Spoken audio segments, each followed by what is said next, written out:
vai você? Seja bem-vindo para mais um estudo da Bíblia. Estamos investigando a Epístola aos Efésios por meio deste guia aqui. Hoje chegamos à lição de número 6, o mistério do Evangelho. Você se lembra do esboço, do esquema que nós traçamos ali no primeiro estudo? Veja ele aí na tela. Nós dividimos por capítulo, organizando os temas de maneira bem simples para que você possa memorizar. Então, semana passada nós fechamos o capítulo 2. O mistério de Cristo é revelado, gentios e judeus unidos na grande família de Deus. Hoje nós vamos terminar essa temática aqui, né? Nós vamos fechar o capítulo 3. E semana que vem vamos, ter uma mudança no livro de Efésios, indo para a parte prática, para o código moral do Novo Testamento, e eu aguardo você semana que vem. Antes de entrarmos na parte de domingo, eu quero dizer que temos muitas novidades na Editora Luz do Mundo. Você pode digitar no Google editoraluzdomundo.com.br ou pode clicar no link na descrição. Então, há vários novos títulos disponíveis. Veja esse daqui, que fala em os primeiros cristãos. Não estamos estudando sobre a Epístola aos Efésios? Então, as pessoas do primeiro e do segundo século constituem a igreja primitiva, os primeiros cristãos. Então, esse livro vai falar como que era a vida, como que eles encaravam determinados aspectos, como que se relacionavam com a sociedade. Esse aqui é o autor David Berkot, ele é um autor anabatista. E por falar em anabatistas, aqui um livro mais acadêmico, com muitos detalhes, um livro assim, para quem quer se aprofundar na história dos anabatistas. Esse é até o título do livro. A Igreja Adventista, ela tem muita influência tanto dos metodistas quanto dos anabatistas. Por quê? Qual que é a contribuição dos anabatistas para a Igreja Adventista? É a vontade de querer se conformar com todos os textos da Bíblia, sabe? Então, a Reforma Protestante, ela quis retornar até Agostinho, até o quarto, quinto século, Só que ali é pós-Constantino, Os anabatistas falaram, não, nós precisamos reformar a igreja até as bases, até a época dos primeiros cristãos. Então, eles falaram, não, se está na Bíblia, a gente vai fazer. Por isso eles começam com o batismo, Sendo que as igrejas reformadas tradicionais batizam crianças, Os anabatistas não, tem que batizar os adultos. Então, eles foram muito perseguidos por conta deles quererem avançar em todos os pontos da Bíblia. A Reforma Protestante não avançou muito nesse aspecto e essa é uma contribuição deles. Então está aqui um livro excelente, a história dos anabatistas. Agora, uma surpresa para as crianças, o seu filho, o seu netinho. Veja só essa coleção. É uma coleção de 111 histórias aqui, 111 aqui, 111 aqui. São mais de 300 histórias. São histórias curtinhas, Então isso aqui vai para crianças desde 1 ano de idade até os 9, 10 anos, Os meus filhos já leram isso aqui, eu acho que pelo menos 2 ou 3 vezes cada livro. As histórias são muito gostosas. Você que é professora de departamento infantil, quer contar uma historinha na igreja, quer contar uma história para a criança antes de dormir. O que vai ficar fazendo no sábado à tarde? Tem histórias. Há mais livros de crianças, eu só estou mostrando esses, viu? Muito, muito agradáveis. Estão todos em promoção, juntamente com esse aqui, que é um estudo sobre a carne nas Escrituras. Temos pouquíssimas unidades, ele está com um desconto de metade do preço. Então você veja lá, tudo isso na editora luzdomundo.com.br. Depois das horas do sábado, viu? Depois das horas do sábado, no momento apropriado, você acessa lá. Então, vamos aqui para a nossa lição, parte de domingo. Leia Efésios 3. Identifique 1 ou 2 temas principais. Que pontos de vista importantes Paulo demonstrou? Então, como que eu estudei minha lição? Eu primeiramente li todo o capítulo 3 e aí procurei destacar os temas principais. Eu sugiro que você faça a mesma coisa. No domingo você leia todo o capítulo 3 e depois você releia os versos específicos de cada dia da semana. Então, eu respondi que os temas principais do capítulo 3 são a revelação do mistério de Cristo e a regeneração do crente por meio do Espírito Santo. Então, Esses dois temas, para mim, foram os temas principais. Aqui a parte de domingo, ela comenta sobre a estrutura do capítulo 3. Ela diz que Paulo começa ali o capítulo 3. Por esta causa é a minha versão, outras versões por esta razão. Então, olha, por esta razão, qual a razão? O tema do capítulo 2. Por causa daquilo que ele disse no capítulo 2, eu, Paulo, prisioneiro de Cristo Jesus, por amor de vós, gentios. Aí ele abre um parêntese. Em vez dele continuar, ele faz uma pausa. Ele faz, olha, por esta causa, bem, se é que vocês estão ouvindo a respeito da dispensação da graça e não sei o que mais, né? E ele vai emendando frases com frases, frases com frases. E ele vai retomar apenas aqui no 14, que ele começa novamente com a mesma estrutura. Por esta causa, por esta razão, né? Então ele retoma o fio da meada. Então do 2 ao fim do 13, há um parêntese aí, é um comentário no meio do discurso dele. A lição também pontuou que essa carta foi escrita na prisão, não a prisão domiciliar, o calabouço. Então Paulo estava numa condição muito difícil. Não, se fosse uma prisão brasileira, já seria ruim, mas muito ruim. Agora imagine uma prisão no Império Romano, onde a pena não era prisão, a pena era morte. Então você ficava ali até ser morto. Então não havia comida, roupa, cobertor, colchão. A pessoa estava largada para apodrecer, não é mesmo? E as preocupações de Paulo no impacto emocional que a sua prisão teria sobre os crentes. E ele não ora pedindo a libertação, ele está tranquilo, ele está nas mãos de Deus. Deus dirige toda a vida dele, ele não se preocupa, ele não anda ansioso pelo que ele vai comer ou pelo que ele vai beber, porque Deus conhece todas as necessidades de Paulo. Vamos agora para a segunda-feira, o antigo mistério do Evangelho. Eu peço que você me acompanhe nos slides, porque nós vamos ler verso a verso. Eu acho que a lição deve ser explicada assim, verso a verso. Eu estou gostando muito da estrutura dessa lição de Efésios. Outros livros, Gálatas, Romanos, o autor adotou uma organização temática, né? Fala do capítulo 3, aí volta para o 1, para o 2, para o 4. Esse aqui não, ele está indo verso a verso. E você precisa compreender a estrutura do raciocínio de Paulo nesta carta. Então, Efésios 3:1. Por esta causa, eu, Paulo, sou prisioneiro de Cristo Jesus, por amor de vós, gentios. Por esta causa, qual? Para que eles saibam que eles não são mais estrangeiros, mas concidadãos. Eles serão reintegrados à família de Deus. E Paulo foi lá contar isso para eles. Olha, vocês serão regenerados, vocês serão reintegrados, vocês serão perdoados, vocês não, apesar de morrerem, não ficarão para sempre na sepultura. Vocês viverão para sempre. Então, por esta causa, né, Paulo, o prisioneiro de Cristo Jesus, por amor de vós, gentios, porque ele se importava com a existência daquelas pessoas, aí ele vai fazer o parêntese, né? Se é que tendes ouvido a respeito da dispensação da graça de Deus a mim confiada a vós outros. Então ele fala, olha, eu fui enviado para vós... Opa! Deixa eu explicar aqui. Eu fui enviado, se é que vocês estão aí cientes da tal dispensação da graça.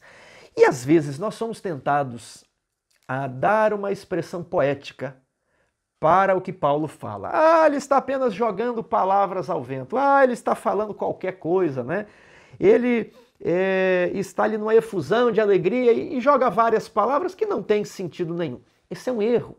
Então nós precisamos, como que a gente estuda a Bíblia de maneira séria, não é ficando especulando, não é especular sobre o texto, ficar imaginando, eu acho que... E aí você monta uma filosofia elaborada, uma teologia complexa. Não é assim que se estuda a Bíblia. Você compara texto com texto. Então, nós vamos comparar aqui dois textos, só que o melhor é que você vá lá no curso Teologia das Alianças. Eu vou colocar aqui na tela, Teologia das Alianças, parte 1, onde nós vamos dar todas as bases, inclusive mostrar textos complicados de Paulo, e o Teologia das Alianças, parte 2, onde nós vamos fechar todas as pontas do tema das duas alianças. E também temos o que Ellen White pensava sobre os concertos, né? E depois de você assistir isso, eu espero conseguir gravar a continuação, que é o desenvolvimento histórico da Teologia das Alianças na Igreja adventista. Então eu quero remeter você para lá, lá você vai ver o grande conteúdo. Mas para atiçar a sua curiosidade, veja aqui João, capítulo 1, verso 17. A graça e a verdade vieram por meio de Jesus Cristo. Então veja só, ele faz uma antítese, uma comparação aí entre lei e graça. Ah, será que são coisas opostas? Na verdade, ele está mencionando duas dispensações, dois períodos, a dispensação da lei mosaica e a dispensação da graça. Agora, não quer dizer que na época da lei não havia graça, e não quer dizer que na época da graça não havia lei. Mas esses nomes, eles nomeiam períodos. Olha, vocês não estão... Opa, esse é o próximo texto. A lei foi dada por meio de Moisés, mas a graça veio por meio de Jesus Cristo. Eu estou agora na dispensação da graça anunciando o evangelho para vocês. O outro texto é Romanos, capítulo 6, verso 14. Porque o pecado não terá domínio sobre vós, porque não estáis debaixo da lei, e sim da graça. Então eles não estavam debaixo da lei de Moisés, eles estão debaixo da aliança da graça. Então, vá lá no nosso curso que você vai compreender. O curso é gratuito, está aqui no YouTube, você clica e vai assistindo. Ah, Tiago, mas é um pouquinho comprido, mas você assiste cada dia 10, 20 minutos, né? Há pessoas aqui no canal que já assistiram 2 ou 3 vezes, né? Então tenho certeza que você tirará um bom proveito. Agora no 3, porque segundo uma revelação, me foi dado conhecer o mistério, conforme escrevi há pouco, resumidamente.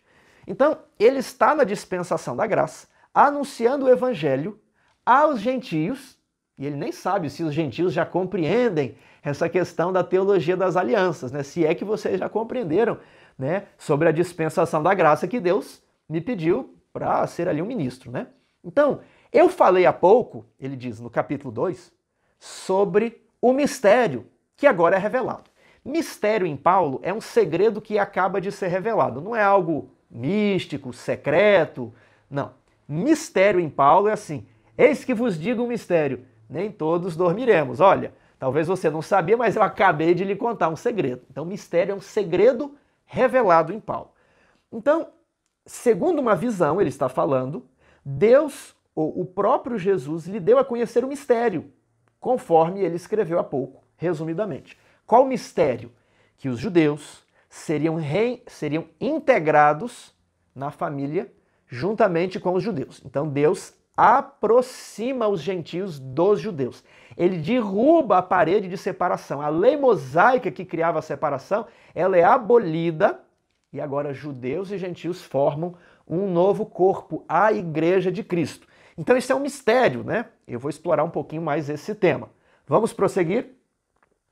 4. Pelo que, quando ledes, podeis compreender o meu discernimento do mistério de Cristo. E aí, nós estamos sugerindo Colossenses 2, versos 2 e 3. Sempre que você encontrar uma expressão na Bíblia, você vai procurar onde essa expressão aparece em outros lugares.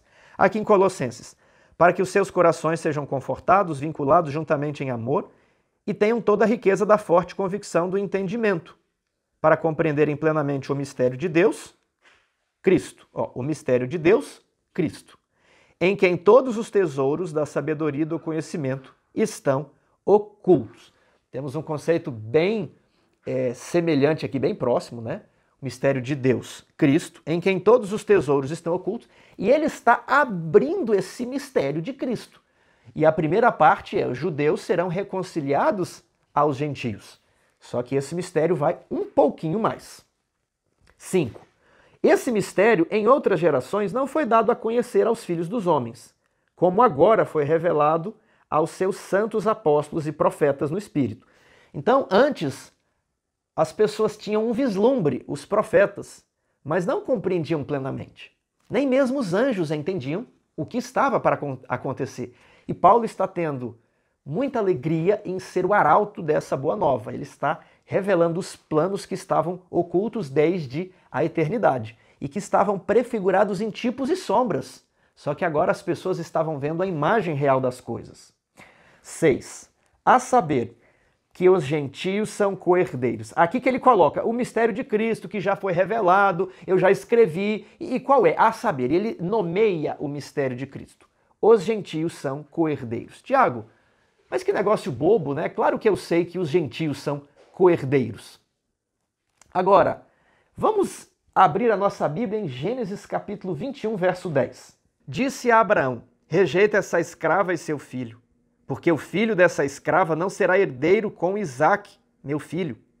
Então, aqui nós temos a temática da herança e do filho que deve receber a herança, Isaque, e do filho que não deve receber a herança, Ismael.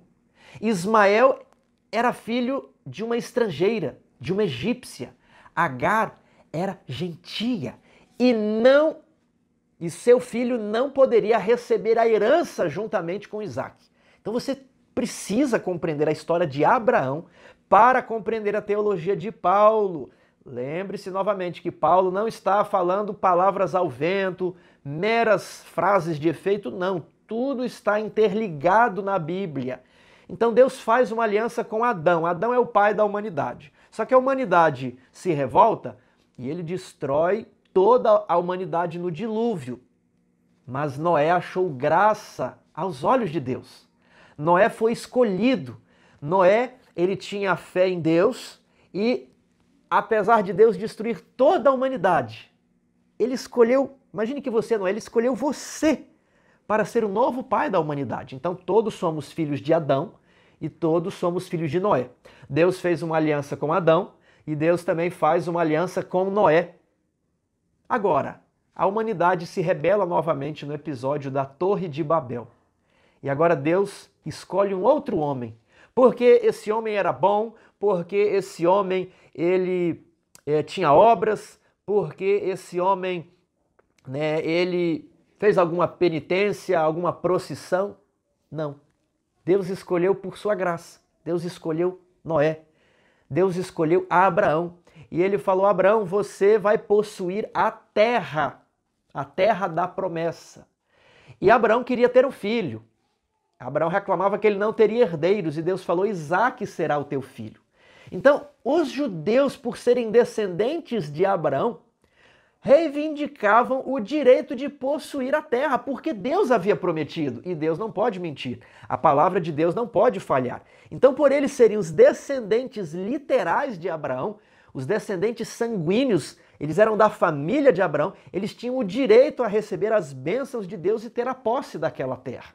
Então, eles, de certo modo, se achavam privilegiados, e isso às vezes acabava, se inclinando para um orgulho equivocado, E os gentios não tinham herança. Os gentios, de certo modo, estavam separados, como nós vamos ver nos próximos textos. Olha o que os profetas do Antigo Testamento escreveram. Primeiramente, vamos em Isaías, capítulo 42. Eis aqui o meu servo, a quem sustenho, o meu escolhido, em quem a minha alma se compraz. Pus sobre ele o meu espírito, e ele promulgará o direito para os gentios. Então, o servo aqui é Jesus, e ele promulgaria o direito, um contrato, um concerto, uma aliança para os gentios. Isso estava já profetizado. Em Isaías capítulo 56, veja que interessante. Isaías 56, 3. Não fale o estrangeiro que se houver chegado ao Senhor dizendo: o Senhor com efeito me separará do seu povo. Nem tampouco diga o eunuco: eis que eu sou uma árvore seca. Então o que o estrangeiro não deveria dizer? O Senhor com efeito me separará do povo. Eu não posso estar no povo, eu não pertenço à família, eu sou de fora, eu sou estrangeiro, Tudo bem, pode até me tratar com carinho, mas não deixo de ser um estrangeiro. E lá em Deuteronômio 23, a lei de Moisés prescrevia vários estrangeiros que não poderiam entrar no templo, nem se convertendo, nem se quisessem, não poderiam. E agora, olha o que é prometido aos estrangeiros, verso 6. Aos estrangeiros, aos gentios. Gentio, ele é um estrangeiro, podia ser um grego, romano, americano, europeu, brasileiro. Eu e você somos os gentios. Nós não poderíamos participar das bênçãos, porque nós somos Ismael. E ali em Gênesis 21, 10 diz que Ismael não recebe herança. A herança é para Isaque. E olha o que é dito aqui. Aos estrangeiros que se chegam ao Senhor, para o servirem e para o amarem, sendo deste modo servos seus, sim, todos os que guardam o sábado. Então, o ponto que demonstraria que os gentios abraçaram a aliança de Deus, o ponto era guardar o sábado e não a circuncisão. A circuncisão, é claro que ela tem a sua importância, mas os judeus estavam se baseando apenas na circuncisão, sendo que aqui Deus especifica que para abraçar a aliança, os estrangeiros deveriam guardar o sábado. Veja que interessante. Verso 7. Também os levarei ao meu santo monte. Por quê? Porque lá em Deuteronômio 7, alguns estrangeiros não poderiam subir ao santo monte. Está entendendo? Então, se eles abraçarem o sábado, eles vão entrar no concerto e vão subir ao santo monte. E os alegrarei na minha casa de oração, e os seus sacrifícios de holocausto serão aceitos, porque a minha casa será chamada casa de oração para todos os povos. É o que Jesus recita quando ele purifica o templo. Agora veja o verso 8. Assim diz o Senhor Deus, que congrega os dispersos de Israel. Ainda congregarei outros aos que já se acham reunidos. Os que já estavam reunidos eram os judeus. E parte do mistério de Cristo que está profetizado aqui é desdobrado. Ismael é chamado para ter herança na família de Abraão. Como? Jesus, ele é o descendente de Abraão. Jesus é filho de Isaac. Então, lá em Gálatas, o raciocínio de Paulo é assim. Todos os que se revestem de Cristo, eles pegam ali, vamos imaginar uma fantasia, eles se vestem de Cristo. Eles são filhos de Abraão, porque Jesus era filho de Abraão. Jesus é um tipo de Isaac, ou Isaac é um tipo de Jesus. Porque Isaac deveria morrer, Isaac não morre. Então, Abraão representa Deus o Pai, Isaac, Jesus, o Filho. E o pai sacrifica o filho no Monte do Calvário para que Ismael pudesse retornar e receber a bênção. Você começa a entender o que é esse negócio de reintegrar na família? Isaac sai de casa, não tinha direito à herança, a herança é de Isaac. Ismael sai de casa, né? A herança é de Isaac. E agora Deus entrega o seu próprio filho para que o estrangeiro possa ser coerdeiro. Os gentios são coerdeiros. Quer ver? Lá em Jeremias 31, diz assim: Eis aí vem dias, diz o Senhor, em que farei uma nova aliança com a casa de Israel. Então, essa nova aliança é a aliança da qual os gentios vão participar. Como? Abraçando o sábado, eles entram na aliança.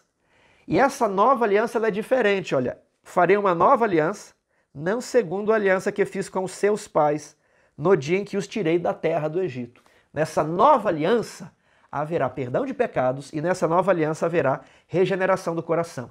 Assista, por favor, o nosso curso sobre as alianças. Eu só estou lendo os textos aqui do mistério do Evangelho que estava oculto e que agora é revelado. E Paulo ele está trabalhando em cima do Antigo Testamento. Daniel 9, 27. A profecia das 70 semanas. E ali o que ocorreria na metade da semana.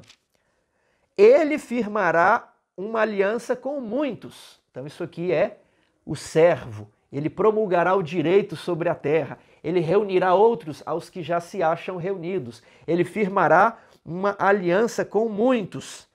Então nós vamos aqui para Mateus, capítulo 26, verso 28, onde Jesus cumpre aqui a profecia das 70 semanas. Diz aqui, durante a Santa Ceia, Jesus ergue o cálice e diz assim: porque isto é o meu sangue, o sangue da nova aliança, derramado em favor de muitos, para a remissão dos pecados. E eu termino lendo João, capítulo 10, verso 16. João 10, 16. Ainda tenho outras ovelhas. Olha, ainda tenho outras ovelhas. Não deste aprisco, não de Israel.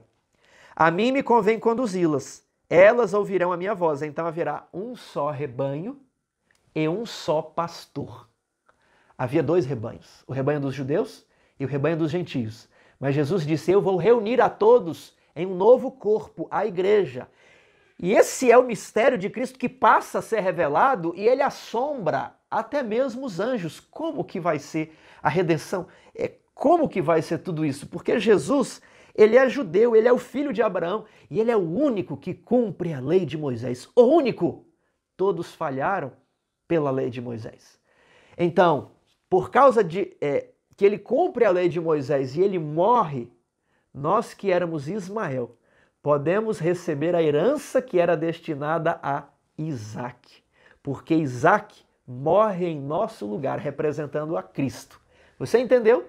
O amor do Pai por todos os seus filhos. Então, olha, os gentios são co-herdeiros, membros do mesmo corpo e coparticipantes da promessa em Cristo Jesus por meio do Evangelho. Então, eu e você podemos nos sentir da família de Abraão. Como? Por meio de Cristo, que era um descendente literal de Abraão. Se nós participarmos do sangue e da carne de Cristo, nós participamos da família de Abraão e somos herdeiros das riquezas e das bênçãos que Deus prometeu a Abraão. Agora nós vamos para a parte de terça-feira. Acompanhe aqui comigo a igreja reveladora da sabedoria de Deus. Então existe esse mistério, né? Havia uma parede de separação que era a lei mosaica. Essa parede de separação, ela é abolida, lemos isso em Efésios 2,15, e agora todos, judeus e gentios, são reunidos debaixo dessa nova aliança, onde não há sacrifício de animais, mas é o sangue de Cristo. Essa nova aliança, que é a aliança que Deus fez com Adão, que ele fez com Noé e com Abraão. Somos todos filhos de Adão, somos todos filhos de Noé, e agora seremos também todos filhos de Abraão, ok? Somos filhos de Noé literalmente, mas seremos filhos de Abraão pela fé. Isso vai ser revelado dentro do plano da igreja. Vamos aqui ler o que Paulo disse sobre Deus e suas ações em Efésios 3, 7 a 13. Vamos lá. Do qual fui constituído ministro, conforme o dom da graça de Deus a mim concedida, segundo a força operante do seu poder. Então esse é o primeiro ponto que eu destaquei. Paulo é um apóstolo, e apóstolo significa enviado, ele foi enviado para uma missão. Apóstolo não é pastor, apóstolo não é ancião. O apóstolo ele é escolhido por Deus. O ancião e o pastor são escolhidos pela igreja. O apóstolo ele tem poder para operar sinais e prodígios. O pastor e o ancião não, né? Deus pode até operar um sinal e um prodígio, mas o apóstolo é poderoso. O apóstolo ele opera maravilhas, entendeu? O apóstolo ele vai representando Deus no mundo gentil e ele tem alguns, né, vamos dizer aqui, algumas prerrogativas da sua função. Então a primeira coisa, Paulo foi enviado e ele tinha o poder, segundo a força operante do seu poder, para ele falar levanta-te, anda, sai, para ele curar, para ele ser mordido com a cobra e não morrer. Então ele tinha um poder, ele foi enviado para uma missão no meio do mundo gentílico, né? 7. A mim, o menor de todos os santos, me foi dada esta graça de pregar aos gentios o evangelho das insondáveis riquezas de Cristo. Então, a Paulo coube a tarefa de abrir ao mundo o mistério de Cristo. Tanto é que Paulo escreveu mais da metade do Novo Testamento. Ele escreve Romanos, Coríntios, 1º e 2º Coríntios, né? Gálatas, Efésios, Colossenses, Filipenses, 1º e 2º Tessalonicenses, Tito, 1º e 2º Timóteo, Hebreus, está na conta de Paulo, então ele escreve boa parte. Então Paulo, ele é praticamente o estruturador da teologia cristã, e não Pedro, e não João. João escreveu, né, algumas cartas do Evangelho, Pedro 2 cartas. Agora, Paulo, que é o apóstolo dos gentios, que revela, que explica todo o mistério do Evangelho, todo o mistério de Cristo. O Novo Testamento praticamente é de Paulo. Então, né, Paulo está revelando esse mistério, as insondáveis riquezas de Cristo, e ele se sente muito feliz. E manifestar qual seja a dispensação do mistério, desde os séculos oculto em Deus que criou todas as coisas. Então nem os anjos sabiam como se desdobraria o plano da redenção. Foi um mistério quando Jesus saiu do céu, desaparece do céu e aparece dentro da barriga de Maria. Foi um mistério quando Jesus assume a forma humana, o eterno comandante das hostes celestiais está ali dentro da barriga de Maria. Foi um mistério. Os anjos olhavam com muita atenção como Lúcifer tratou aquele que era o comandante no céu. Os anjos olharam espantados como ele foi crucificado. Então, ali, o mistério de Cristo é revelado na cruz. E esse mistério de Cristo envolve muitas coisas, inclusive a união de judeus e gentios no mesmo corpo. Mas envolve também a humilhação do Filho de Deus. Tudo bem? Então, note o seguinte, ele vai manifestar, Paulo, a dispensação do mistério que estava oculto desde eras eternas, né? para que pela igreja a multiforme sabedoria de Deus se torne conhecida, agora dos principados e potestades nos lugares celestiais. Então até os anjos vão conhecer o mistério de Cristo. Não é um mistério revelado apenas para gentios, é um mistério revelado para judeus, para gentios e para os seres extraterrestres, para os seres não caídos de outros planetas, para os próprios anjos que circundam o trono de Deus. Eles se assombram no mistério da redenção, da encarnação de Cristo, da ressurreição de Cristo, de como ele é exaltado à destra de Deus. E quem vai revelar isso não é apenas Paulo. Somos eu e você. Você está aí no seu sofá, né? Está aí dentro da sua cama assistindo essa recapitulação da lição. Pois é, você faz parte da igreja. Então Deus escolheu a Paulo para ser o apóstolo da graça. Com todo o poder, sinais e prodígios, Paulo estava contente com a missão. Mas agora ele diz que toda a igreja tem um papel a desempenhar na revelação do mistério de Cristo. Você foi chamado para revelar o mistério de Cristo. E esse mistério de Cristo será revelado inclusive aos principados e potestades, inclusive aos anjos. Preste atenção no texto a seguir aqui. Ellen White, em Maravilhosa Graça, página 25. É uma meditação matinal. Pela desobediência às ordens de Deus, o homem caiu sob a condenação de sua lei. Esta queda exigiu que a graça de Deus se manifestasse em favor dos pecadores. Jamais teríamos conhecido o significado da palavra graça se não tivéssemos caído. Deus ama os anjos sem pecado, os quais fazem o seu serviço e são obedientes às suas ordens. Mas ele não lhes concede graça. Esses seres celestiais nada sabem de graça. Por quê? Porque jamais necessitaram dela. Porque jamais pecaram. A graça estava oculta. Deus não criou o mundo por sua graça. Isso é um erro. Os anjos não sobrevivem por sua graça. Esse é um erro introduzido por Agostinho, que achava que Adão foi criado e vivia no Éden pela graça, que os anjos, que Deus sustenta tudo pela sua graça. Não! A graça é um dom imerecido para quem já pecou. Tanto é que a graça só aparece ali no Jardim do Éden por uma maneira prefigurada, um cabrito, uma metáfora. E os anjos tentam entender o que será isso. Só que os anjos não entendiam direito que o Filho de Deus ia encarnar na humanidade e ele seria o cabritinho, a ovelhinha.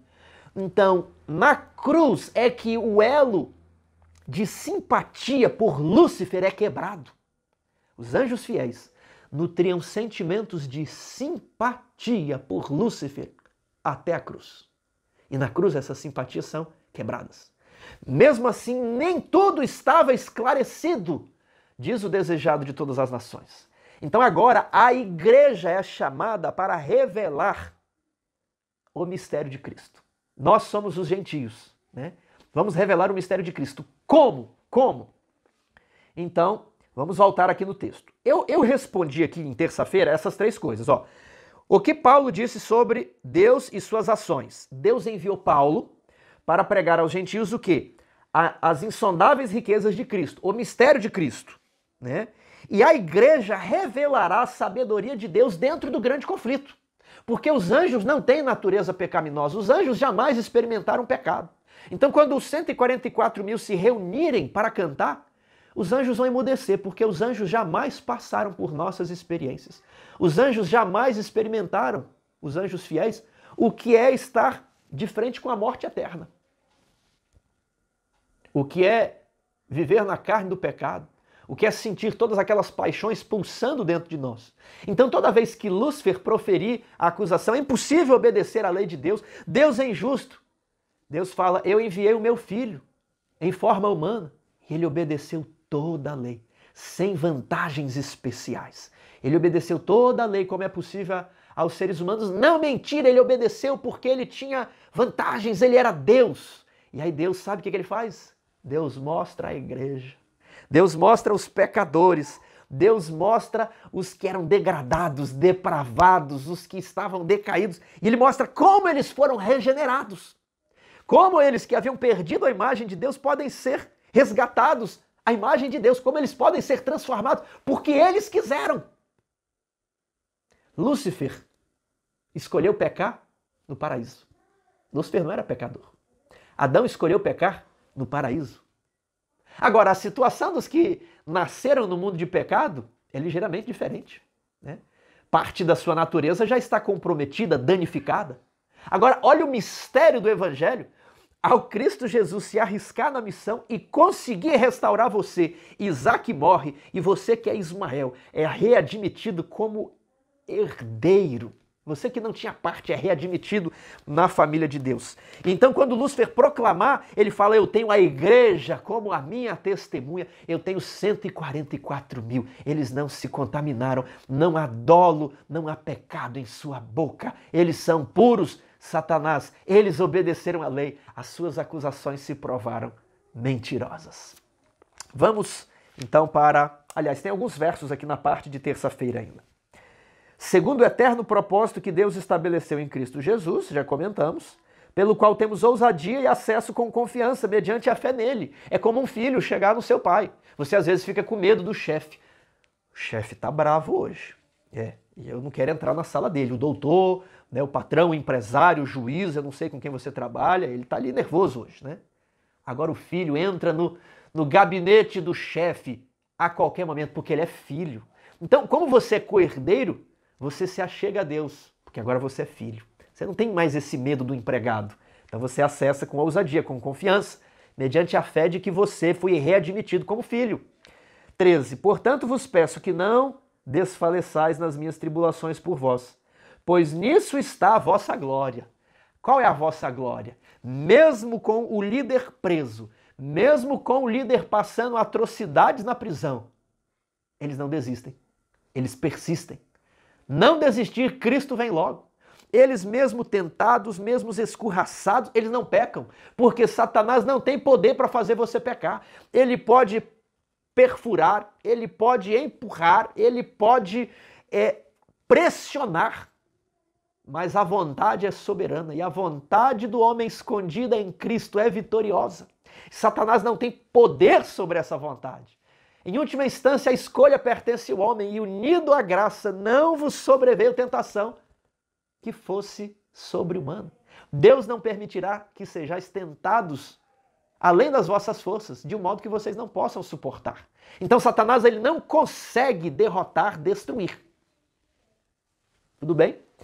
Isso é muito belo, que a igreja na dificuldade, Paulo preso, sendo perseguido a vida inteira, ele sai vitorioso. Ele fala: combati o bom combate, fui liberto da boca do leão. Satanás não tem poder sobre mim, os principados e potestades não têm poder. A graça é mais poderosa. Nós servimos um rei que é mais poderoso que Satanás. Então, a igreja precisava compreender isso, porque nisso estava a glória. Mesmo na dificuldade, são fiéis a Deus. Aqui que está a beleza, a glória. Tudo bem? Agora sim, nós passamos para a quarta-feira. Cristo habitando no coração. Compare o pedido de oração de Efésios, capítulo 1, né, com o apelo de Paulo em Efésios, capítulo 3. Quais são as semelhanças entre os dois pedidos? Isso aqui já foi abordado na lição 3, né? Era a pergunta 1 da lição 3, lá no dia 9 de julho, você pode conferir. Nós já respondemos lá, mas eu vou colocar uma tabela aqui para nós comentarmos as semelhanças. Então você vê os dois textos comparados, em ambos Paulo dirige-se ao Pai. Ali em Efésios 3 é destacado que ele se ajoelhava para orar. Ele se dirige às três pessoas da divindade. Ele também pede o Espírito Santo para que Deus concedesse o espírito de sabedoria para a igreja e para que a igreja fosse fortalecida mediante o Espírito Santo. Paulo, em Efésios 1, pede para a igreja conhecer a grandeza do seu poder. Em Efésios 3, para que a igreja seja fortalecida com o poder. E em Efésios 1, ele pede para que a igreja conheça a esperança do seu chamado. E aqui em Efésios 3, para a igreja conhecer o amor de Cristo. Então, todos aqueles temas que estavam ali encapsulados no capítulo 1 de Efésios, a escolha, a predestinação, né, a adoção, o amor, a glória, eles são expandidos no restante do capítulo. Então, dentro daquelas palavras de elogio a Deus, Paulo condensou os temas que ele vai expandindo agora no decorrer do livro. Então, Deus ama famílias imperfeitas. Elas carregam o nome divino e a marca de sua propriedade. Olha só, tema da família. Estou lendo aqui um trecho da lição. Paulo ele diz assim: toda pátria que recebe o nome do Pater. Né? Ele faz um trocadilho em grego, ele retoma o tema da família. Então, a minha família é imperfeita, a sua família é imperfeita. E às vezes você coloca a cabeça no travesseiro e fica preocupado. Senhor, os meus filhos, Senhor, a minha vida, né? E essas angústias, esses problemas. Mas olha o que Paulo, ele revela lá no capítulo 1. Deus nos escolheu para o quê? Voltemos aqui em Efésios capítulo 1, verso 4. Assim nos escolheu nele antes da fundação do mundo, para sermos santos e irrepreensíveis nele, perante ele e em amor. Então a sua família pode viver em amor. A sua família não importa, ela pode ser santa e irrepreensível. Por quê? Porque Deus escolheu você. Assim como ele escolheu Noé, ele escolheu Abraão, ele escolheu você. Não sei o seu nome, mas ele escolheu você antes da fundação do mundo, para que você tenha uma vida santa e irrepreensível. E essa é a alegria. Nós temos alegria na pureza e na santidade. Essa vai ser a alegria do céu. O que nos traz tristeza aqui é o pecado, né? O pecado traz doença, o pecado traz morte, o pecado traz depressão, o pecado traz dívida, o pecado traz, né, briga, o pecado traz tudo. O pecado traz solidão, o pecado que traz tudo. Agora, a santidade e a pureza traz alegria. Tanto que Paulo está na cadeia e ele não fica orando, por favor, pelo amor de Deus, alguém me livra daqui, né? Envia aí uma ofertinha para o soldado, alguém conhece um senador aqui, né, que tem um contato para despachar o meu caso. Não. Ele está feliz, porque ele combateu o bom combate, ele completou a carreira e ele guardou a fé. Ele tem certeza da coroa da justiça.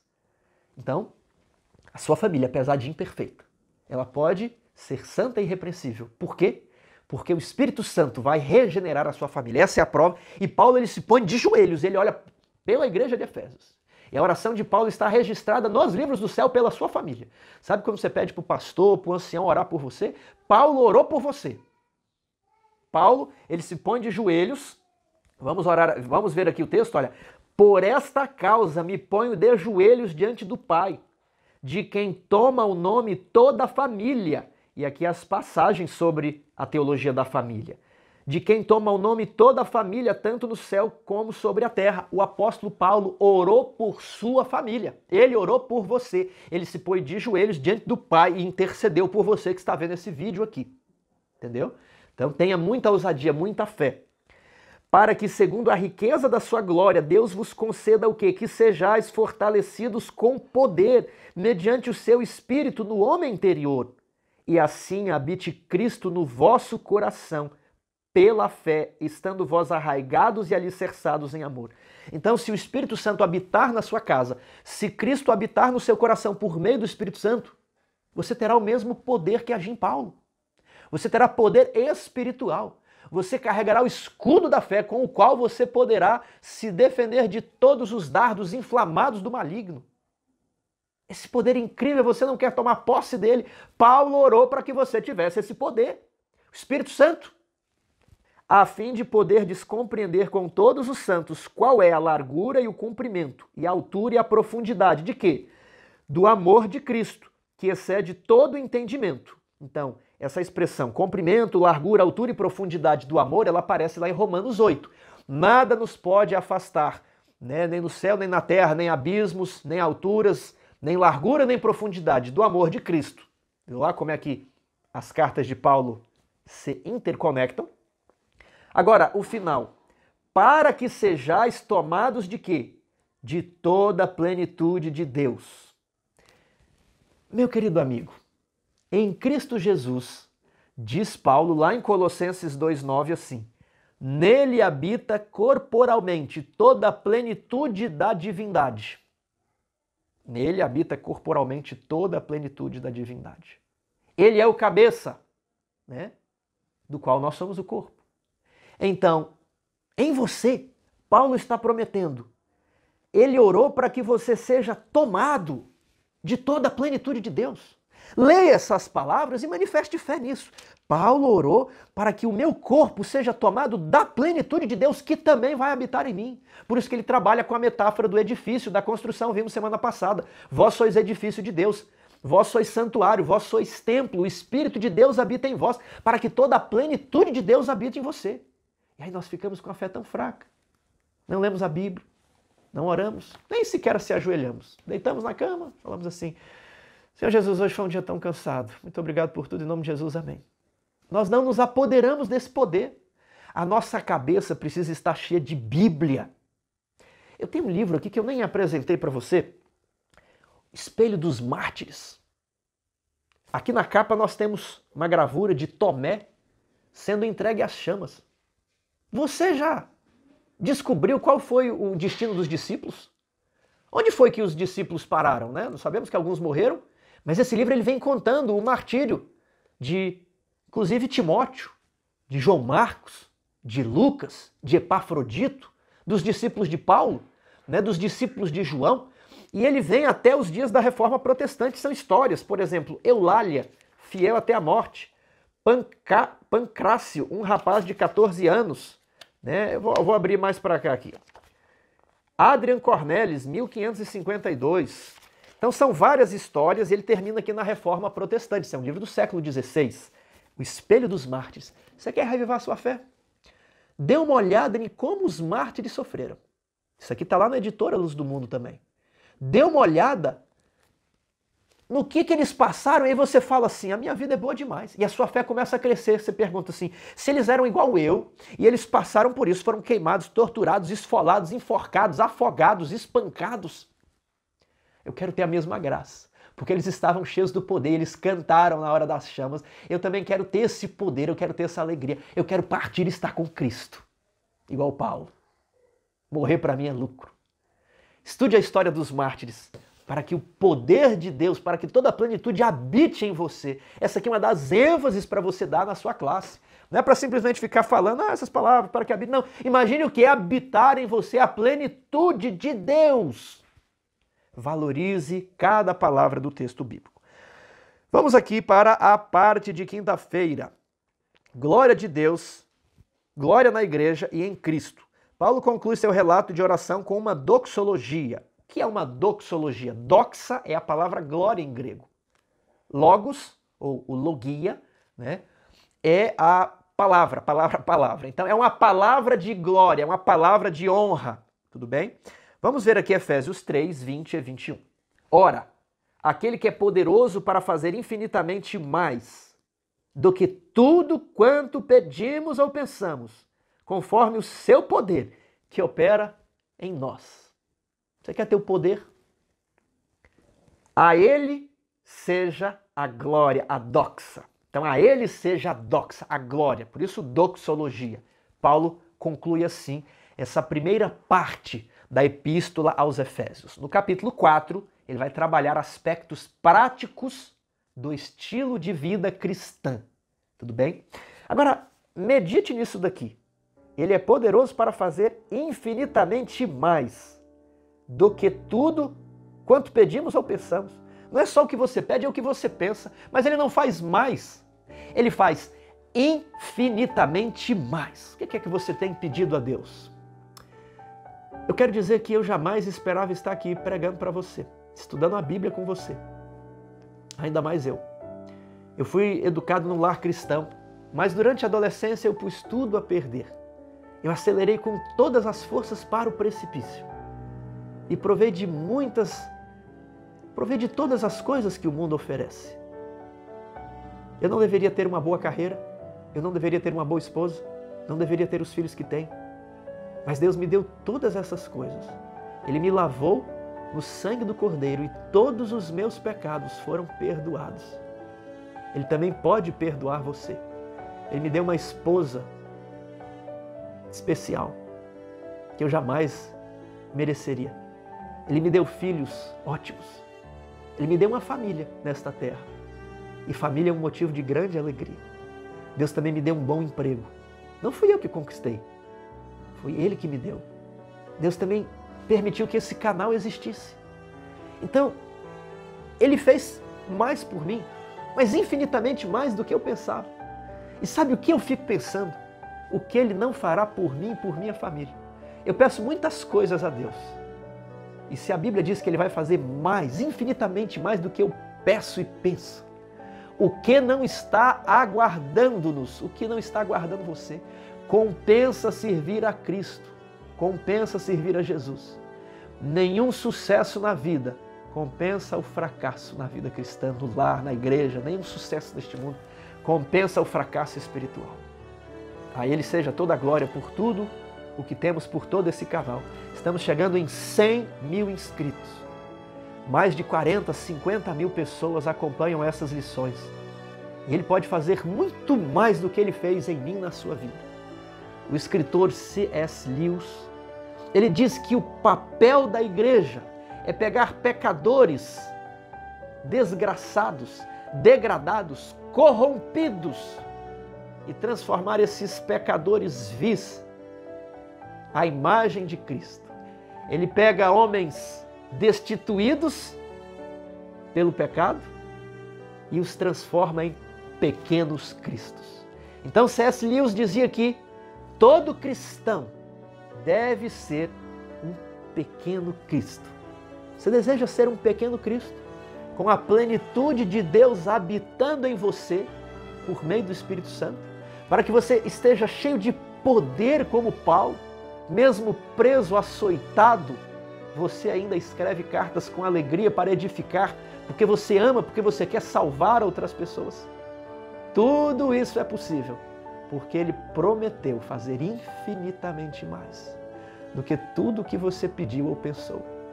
Paulo era um assassino, um matador de crentes, um torturador de cristãos. Paulo era um homem vil e ele diz, eu era o pior dos pecadores, um assassino.